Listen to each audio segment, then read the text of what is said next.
The wind sure is howling today. I was thinking, perhaps we are both waiting for the same thing?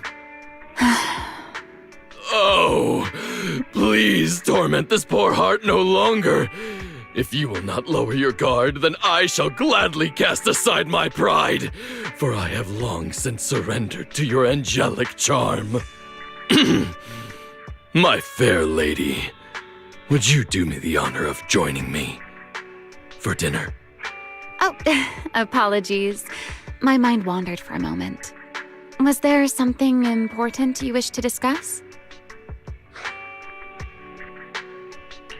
I've been here for a while now, and I can say he definitely doesn't look trustworthy. I bet he's got an ulterior motive. Why, you? How long have you been standing there eavesdropping on us? Oh, I get it now. Acting all righteous, but this is just your little knight in shining armor routine, isn't it? If you ask me, you're the one with ulterior motives. Is that so? Well, I must admit, I do have a fondness for these old-fashioned scenes. Miss Knight, since fate has brought you here, would you keep me company for a while? Huh? Miss, you can't just trust someone suspicious like that. I'm a certified independent investigator. Showing up at an outpost isn't exactly unusual. Besides, this is a public place. You can't really call it eavesdropping. You're saying you're an independent investigator?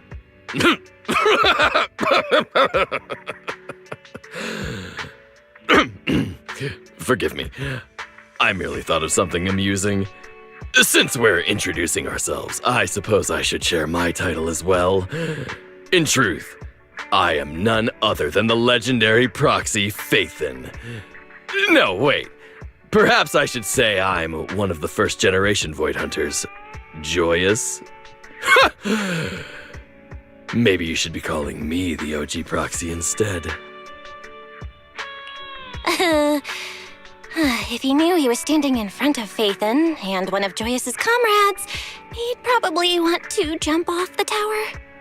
Well, you've said quite a lot, but in my eyes, the one who seems suspicious is someone else entirely. A certain someone who's been lurking nearby for 2 hours, muttering to himself the entire time, and standing out rather conspicuously among all the soldiers and researchers.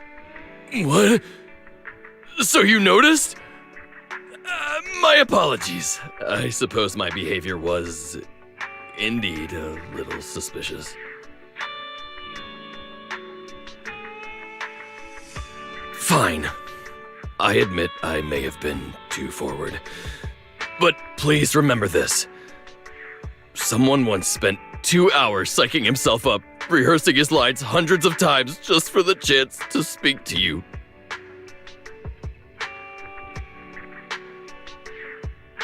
Well, my partner in crime, this hardly seems like a suitable place for a stroll. You know, it feels like there truly is a special bond between us. Even if you fled to the ends of the world, you couldn't escape it. Maybe you've been watching too many old movies, Remy. I'm here on commission work all the time. The officers and researchers here can vouch for me. But you, on the other hand, what are you doing here? Oh, so eager to deny the bond between us. Ouch, that stings a little.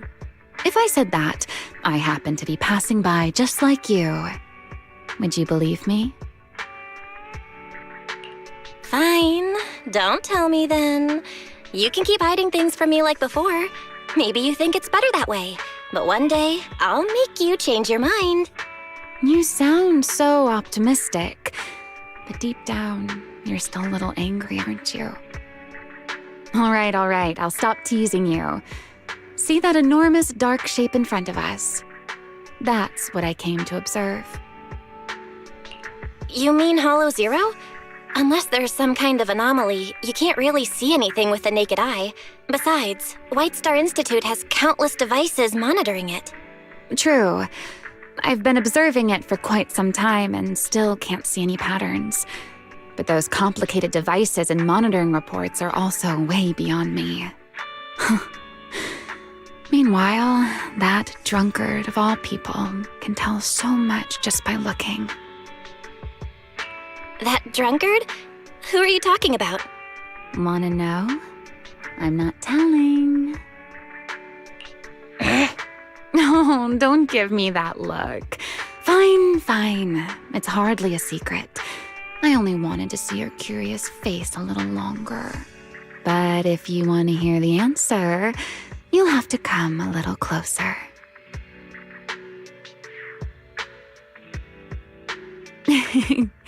It's Joyous.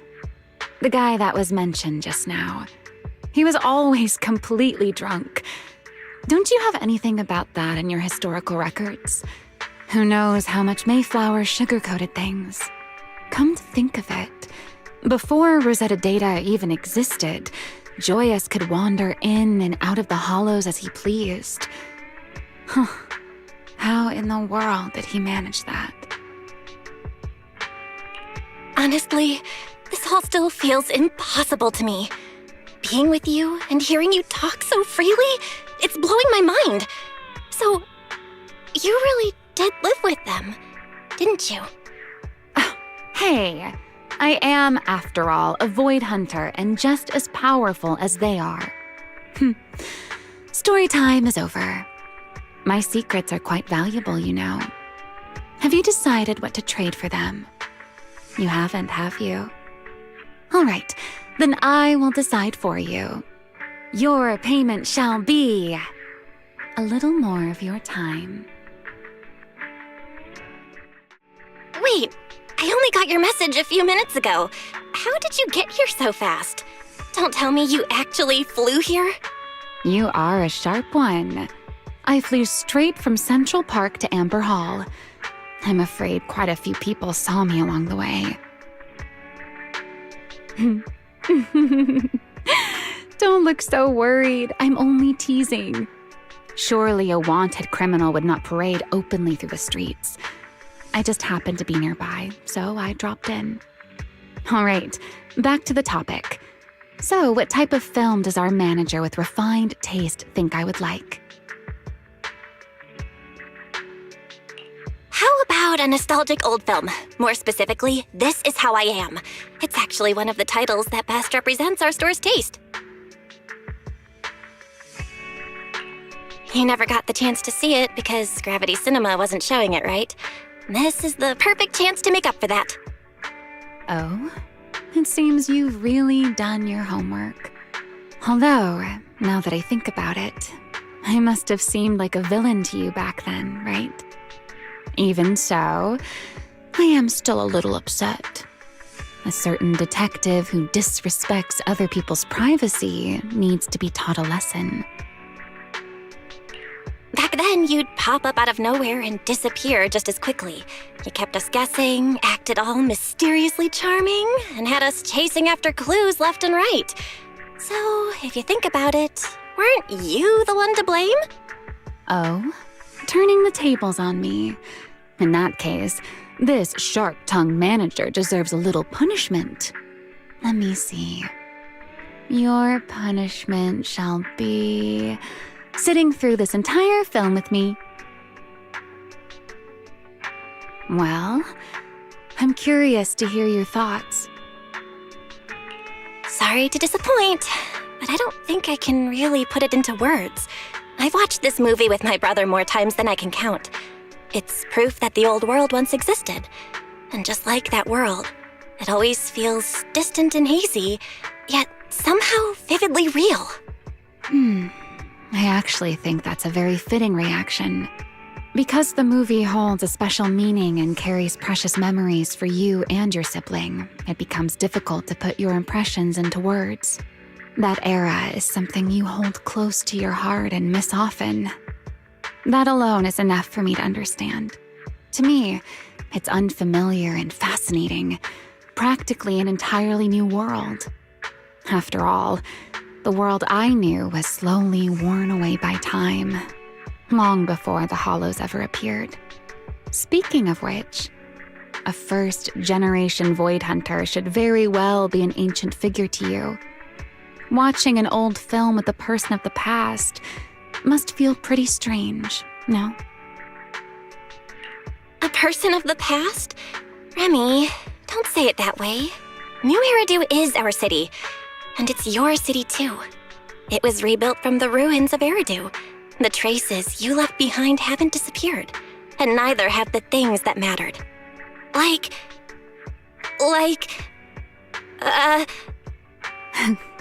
So even our well-informed manager doesn't know much about the world that long ago. Don't trouble yourself over it. I would rather not hear such melancholic words. It's all right. I have long since accepted that this city has already forgotten that world, and I along with it.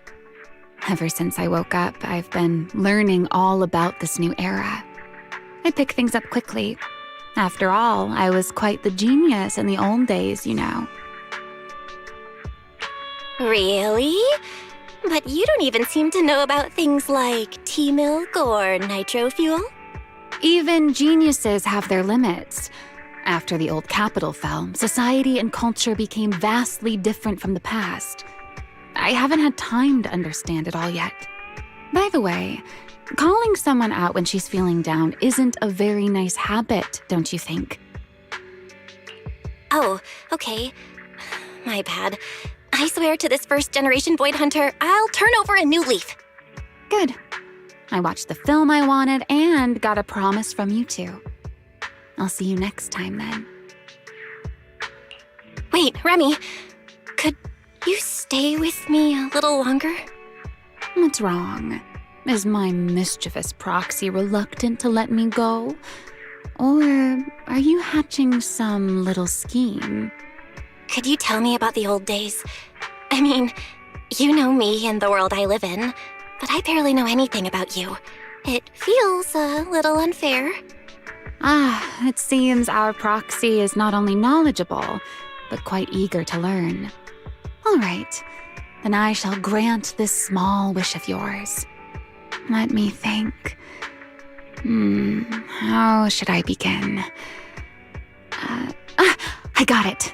Long, long ago, there was also a video store on the street where I lived.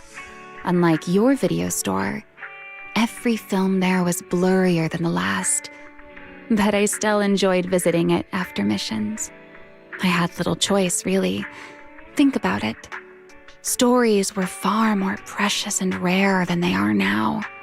Then, turn right from the video store entrance and pass 3, maybe 4 streets, and there was the most fashionable clothing shop in the city. It sold the most beautiful fashion any girl could dream of, and I always eagerly joined the crowd. Eventually, the store owner even started advertising the place as Void Hunter approved. Come the holidays, I bet it was so packed that even a Void Hunter couldn't step foot through that door.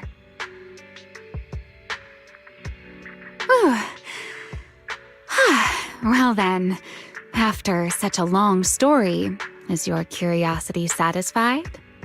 Now it's your turn to be honest. Why did you want to hear all these old stories? After all, a certain someone has already peeked into my memories. That should make you one of the people who know me best in this world, right? I wasn't trying to keep it from you. Besides, you've been hiding how you really feel too, haven't you? You're not nearly as laid back as you appear to be. I just thought maybe it would help to have someone who could listen to you. Or maybe I was leaning into my own feelings. Sorry. My dear partner in crime, sometimes it's better to be a little less perceptive. Huh?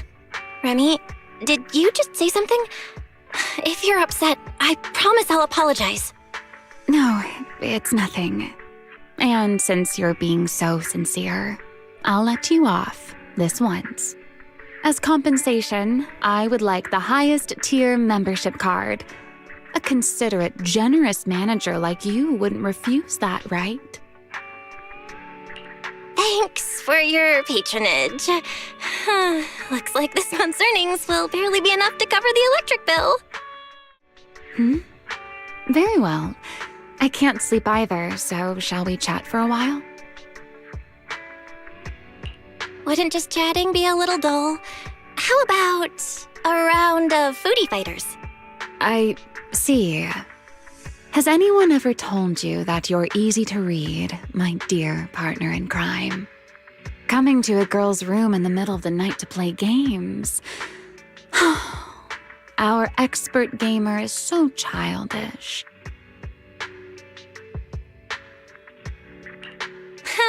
What are you even talking about? I'm not that childish. Anyway, let's get started.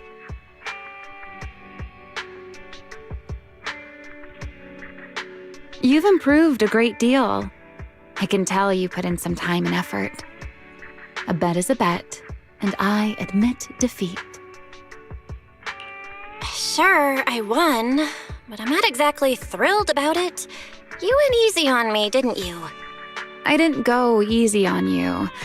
I'm just, not playing my best, that's all. Maybe you could say I'm in a bit of a slump right now. A slump? Remy, if something's bothering you, you can tell me. Is this another round of our little Q&A game? I'm afraid I'm not really in the mood today. It's nothing. Perhaps tonight's moonlight is too bright. I'm having a hard time falling asleep. You know how people are. They tend to overthink on nights like this. Old memories come flooding back on their own. And naturally, that leaves me feeling a little restless. Perfectly normal, right? Okay, let's leave sentimental topics for another time.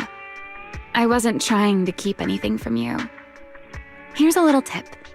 A touch of mystery can make things far more interesting. Leaving things unsaid lets the imagination wander. And it can serve as a good excuse for you to visit again. Doesn't that make you happy? I really want to know why Remy's feeling down, but this clearly isn't a good time. If I want to help her feel better, I should probably talk about something else. Fair enough. So, what do you want to talk about? Actually, I've always been very curious about the mysterious power inside you. Can you show me again how you summon that? Can we talk about something else? I still don't really understand that power, and Pyrois isn't exactly listening to me yet. If they get mad... What's the harm in trying? If it works, maybe I'll reward you by letting you touch my feathers. Just kidding. A winged Thyran doesn't let just anyone touch their wings.